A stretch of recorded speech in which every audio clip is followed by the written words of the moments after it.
Hello and welcome to my channel, or welcome back to my channel. If this face is new to you, hi, hello, how are you? My name's Ryler, that stands for Rachel Eiler, and I'm on a journey to figure out my life, both personally, professionally, and financially. Happy New Year, happy almost New Year. By the time this video, I'm clapping a lot today, I don't know why, so sorry. I just did it again, oh my gosh. By the time this video goes out, it'll be either 2024 or almost 2024. It's supposed to go out before the new year, but who knows with me, really, right? I hope you all had a wonderful Christmas if you do celebrate. If you didn't celebrate or don't celebrate, I hope you had a fantastic Monday. Today, I wanted to talk a little about how we're closing out the year and where I stand going into 2024. If you've watched my previous videos, you've known that I have mentioned it was a hard year financially, both in the physical sense and the mental sense, as well as emotional. I cried a few times over my finances, but who doesn't? So before we ring in the new year, I wanted to go over where I stand on where my spending went, what my income was, and all this stuff, as well as it was this time last year where I did my debt confession video. Obviously, the numbers have changed. Have they changed for the better? Have they changed for the worse? I know, and you're about to find out. And aside from just talking about what my debt is and was, I also want to talk a little bit about where my downfall was and how not to make the same mistakes I have, and as well as just like what my plan is going into 2024. All that said, on today's agenda, we're going to be doing the 2023 finance breakdown, my debt breakdown, what my new monthly budget is going into 2024, as well as my action plan to continue conquering this debt and continue on my journey to financial freedom. But before we do get into it, make sure you hit that subscribe button. I would love to hit 2,000 subscribers in the new year. We're very, very close, so make sure that you do hit that subscribe button and turn on the bell notification. I love all of you who really have supported this channel, and again, subscribing is free to you and it just shows your support for me, so thank you. Okay, now let's get into it. Let's start with the 2023 recap. Now, again, I did not do that great of a job tracking everything that went into my bank account and everything that went out of my bank account, and where, when it went out of my bank account, where exactly it went. So all of these are kind of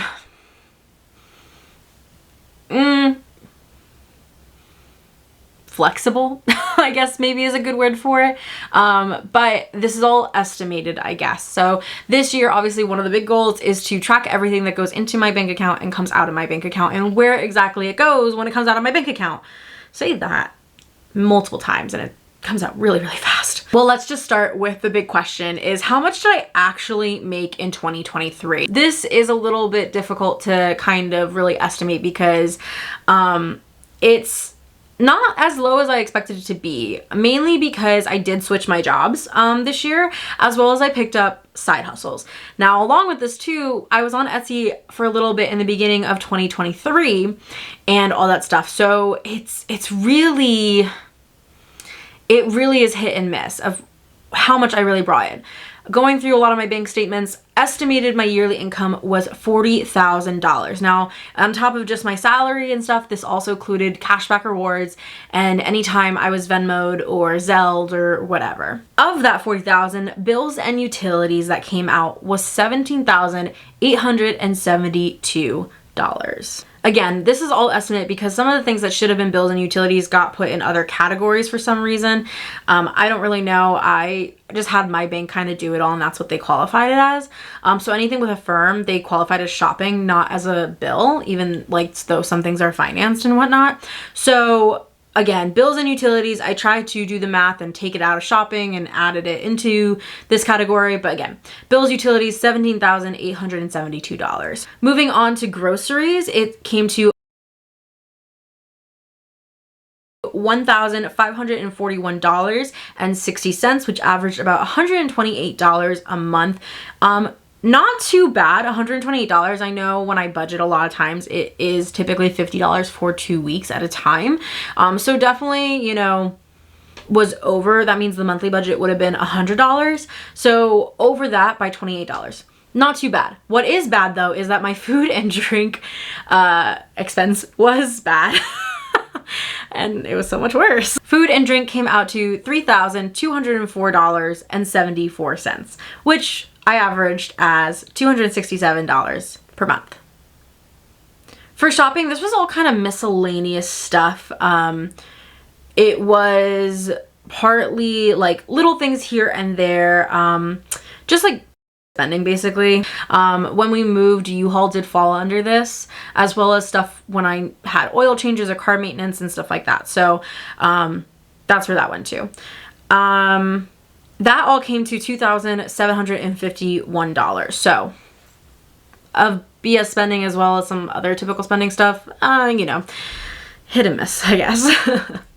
In my savings account, it said I deposited $8,575 into savings this year. Great. I can totally tell you that is not what is in my savings anymore.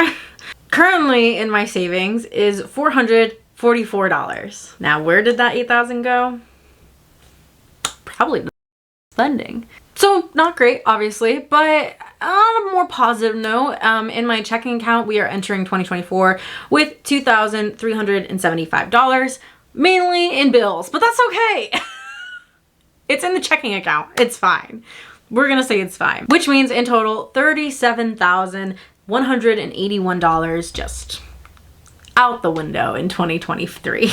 I do want to disclaim, I'm aware of what has happened this year. No one has to remind me down in the comments what has happened this year.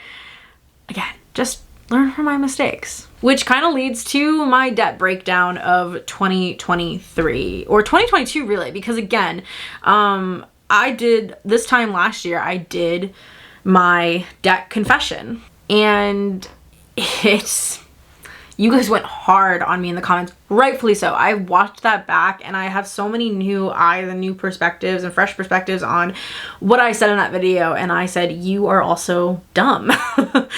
But again, we are entering a new year and we are really, really getting ready to tighten the bootstraps and be aggressive. So just want to put that out there before I get into my debt. All right, enough stalling. Let's get into my debt confession of 2023. And quite personally, I really don't know what to start with. The number, or the number of debts, or individual. Kind of want to start individual. Let's just do that and do a grand total at the end. I want you all, let's make this fun as we go through. Right now. I want you to go down to the comments and estimate how much debt I have. Let's make it fun. I don't know. Let's make it fun. You won't win anything if you get it right, but let's just make it fun. Go to the comments right now and estimate how much debt I'm in. And is it more or less than last year? Okay, enough kidding around. Let's just get into it. So the number of active debts that I do currently have is 7. Now again, when I did this last year, I didn't really count like individual things. So currently we have 7 active debts. It's so uncomfortable, but it's fine. It's what we have to do. So let's just do it. I want to start with talking about my student loan debt, because obviously this has been quite a topic this year, surrounding student loan forgiveness and whatnot. Obviously, a lot of those plans fell through. Not a lot of them, all of them fell through. And I estimated that. I guessed that. Like, I worked in news, so I was always following what these trends were and stuff like that. So I figured they were going to not work, basically. There's just a lot of holes in the system, and it's unfortunate. But again, I don't talk about politics on this channel, but lo and behold, this is what happened. It fell through. Going off of that, student loan repayment has begun again. So I have been paying back my federal student loans along with my private student loan. Another change in this is I personally currently do not pay my private student loan. I am grateful and have amazing parents who, I am fortunate enough to have amazing parents who do know my financial situation currently and are helping me take care of that as I focus on federal student loan debt, as well as paying off other things. While it is included in this, please note that I am not paying for that, and it is included in my overall monthly debt, but I am not paying for that. So it's really a certain amount less. Okay, so I do want to start with that private student loan though. I should also note, I only stopped paying it recently. Like, only recently has my parents taken it over fully. So I want to be very clear about that. I have not been just like having a free ride for the last year or last however many years I've been out of college for now, that I have not been paying it. Like, this is very, very recent. So anyway, so for my private student loan, the current going into 2024, I'm currently, for my private student loan, $99,980.53 in debt, which is still owed. That is still currently at a 5.31%, and the minimum payment for that is $735. So yeah, not great, but from where it started, progress has been made on that, again, but from both me and my parents, of course. So I appreciate them. For my federal student loan, I currently have, when repayment started, I had 7 individual federal student loans, all ranging from a 3% to a 5% interest rate. I have already paid off one of those loans, which means now I have 6 federal student loans left. And of that 6, it all totals $26,721.57. Now, my current minimum payment of this is also only $282. I'm in a unique situation. I work for a public institution. I work for a state university, which means I am in the education system, which means I am technically a public servant, I think they call it, which technically means I can have student loan forgiveness if I am with the system for 10 years and I never miss a payment and yada, yada, yada, yada, yada. But that's 10 years from now, and so we just keep continuing to pay it. I could have also gone onto the save plan. However, I don't think I'm in that bad of a financial situation where I cannot pay this minimum payment every month. On top of that, the way, and I could be wrong, I've only slightly educated myself on the save plan. However, the way that I look at the save plan, and it's super confusing still, but the way that I look at it, you are just putting off fully paying that off longer and longer and longer and longer and longer. I don't want to do that. These loans are already financed for 15 years. By the time I'm 40, this should all be paid off. And quite honestly, like, I don't want to I'm hoping that I am going to be more aggressive with each debt, so I don't go into my 40s with student debt, because by then, like, I want it all gone. And that also goes with my private student loan as well. But again, that's another conversation for another time. Okay. So, of my student loan debt, I'm $126,702 and 10 cents still owed back for my frickin' piece of paper. Okay, let's move on to my loans now. I do have 2 loans taken out. One is for my Peloton tread. That is through Affirm. That is 0% interest, and I currently only have I almost said 7,000. That's not true. I only currently have $3,082 left and 20 cents. Now here's the thing. I gave up Orange Theory. I gave up a lot of other gym memberships that I was having. This is something that is for my health, which is why I think it's fine. I think if there are anything that I need to absolutely fit in my budget, it is things for your physical and mental health. So for people, I already hear the comments.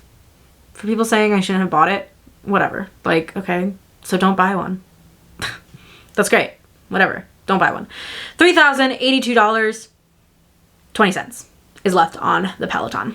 0% interest. So again, paid off. It'll be paid off. Not a problem. That's the least of my worries. That is honestly the lowest on the spreadsheet. That is the lowest debt that I have. So it's fine. Next thing on my debt list, and I have such a grievance with it, is a car loan. I have such a grievance. I am so mad. I had to get it. I didn't have a choice but to get a car this year. My other car died. Could I have gotten a cheaper car? Probably. But the problem is that, like, there wasn't time to shop around, basically, in the sense of, like, my car died. I needed to get to work. I didn't have any other options. My partner and I do work opposite schedules from each other still. Or not opposite, but our schedules do not really overlap that well. So for a good like week, 2 weeks, I was trying to do the back and forth of like having him pick me up or having a coworker drive me, and it just is not sustainable. So I needed to get a car. Obviously with the market, car loans are not the best right now. My interest rate is at an 8% interest rate, which sucks, but it was the lowest that I could get, to be quite honest. In total, it was a $32,000 car, I believe, and I currently only have $31,790.04 left to pay on it. I say that so nonchalantly. So that minimum payment is $435 a month. It was the lowest I could get it, unfortunately, even with my down payment. So we're just kind of sucking it up. And the last two debts that I do have is in credit card debt. Now, if you remember from a really long time ago, from when I did my first debt confession, I only had one credit card. I chose to do a balance transfer from that card to a different card with 0% interest and pay it off. It was like, it's 21 months of 0 interest, and I did it. I put it on the card. Did I pay it off yet? No, I didn't. And that's where I think a lot of my mistake has come. It's still in 0% interest for another year. However, I've just haven't been as aggressive as I should be with it, and that has changed in recent months. So again, just trying to not make excuses, but just explain the situation. Again, balance transfer of that, it was more than $9,000 that I did a balance transfer for, from that to a city card.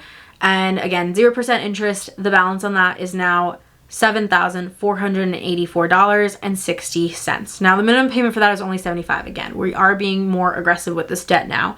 So I'm paying almost $700 a month, or really I'm paying $661 minimum technically, but I'm more so now paying close over $700 to pay off this card.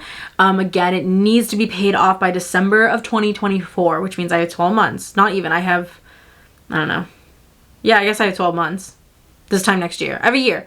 So it needs to be paid off, or else all that interest is going to accrue back, and we don't want that. Let's talk about the Discover card. There was still a balance on it when I did the balance transfer. I did not get approved for a big enough card balance, so there was still some left on it. However, a lot happened this year, and I could go in and break it all down for you and say why this happened and say why that happened and all that stuff. But again, we're not living in the past. We're living in the right now. This is what's happened. I'm just going to say it. The card is at $10,527.42 at an 18.24% interest rate. Not great. And I'll get more into this in a second, but I'm just going to leave it at that for now. I also do owe my parents money. I owe them $3,900. They were gracious enough to help us with our security deposit and first month's rent for moving to New York. So I do owe them that. We've already talked about it. There's a plan in place. So that's that. So my total debt is $183,486.36, which is awful. Awful. So awful. So bad. So horrible. It's horrible. So total monthly minimum payment is $2,398.18. Again, however, I do not pay my private student loan right now, so it's really closer to $1,600. Okay. Not great. Obviously not great. I think, here's the thing. I know I failed. Like, I made this whole big thing last year about how I want to pay off that Discover card and I want to get out of this debt, and it's nice that I don't have a car loan and yada, yada, yada, yada. We not accomplished. And it's fine. I'm giving myself grace because it's one of those things where it really is now a wake-up call. Why it wasn't a wake-up call a year ago, I don't know. It is a wake-up call now. So I think the other issue though with last year was I didn't really truly put a plan in place to be aggressive with my debt. And And it's hard. It's hard, and it's takes control of you, and it's suffering, and it's awful.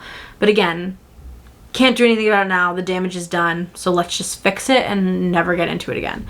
So first things first is being very, very aggressive with that city card. And again, contributing. The minimum payment's only $75, but I have made the minimum payment $661, if not more, when I can. So if I can do $700, that is pretty much it. Trying to get it down to being done in more so 7 months than in 12 months. But after doing the calculations to pay it off by December, technically I only really need to be doing $661 up every month until December, and then it should be paid off. But again, we're trying to be more aggressive than that. Obviously, in between all of that is the Peloton and is the Discover card. Peloton, I'm not really worried about. It's at 0% interest. It is technically financed for 3 years. Discover card will be next. So taking that minimum payment of $211 and taking what I was putting to the city card, which again is almost $700 a month, and paying off that Discover card. Now, before you ask, cards are no longer in use. They have not been in use. They're not in use. No usage whatsoever. So they are frozen. They are not closed. If I had more cards, they would be closed. Maybe I'll close them when they're paid off. But right now, I don't really see the benefit to do that. So they're just not in use. Accounts are frozen. The cards, I don't even know where the cards are. So that's that. Okay. So that's kind of the plan is attack the city card, attack then the Discover card, wipe out that credit card debt, move then on probably to both paying back my parents first, again, because everything else is financed, then do the car loan, then attack everything else. So it's not going to happen in a year, except the city card will. City card has to. It has to happen in a year. And kind of figure everything else out as we go. To me, I feel like I'm in a better place now than I was a year ago mentally when it comes to financial literacy. Truly. I feel weird. This isn't going to be a good case for myself. I do feel weird sometimes laying it all out there. Part of the reason why I took the break. Part of the reason why I took the break for YouTube, aside from everything else that was going on this year.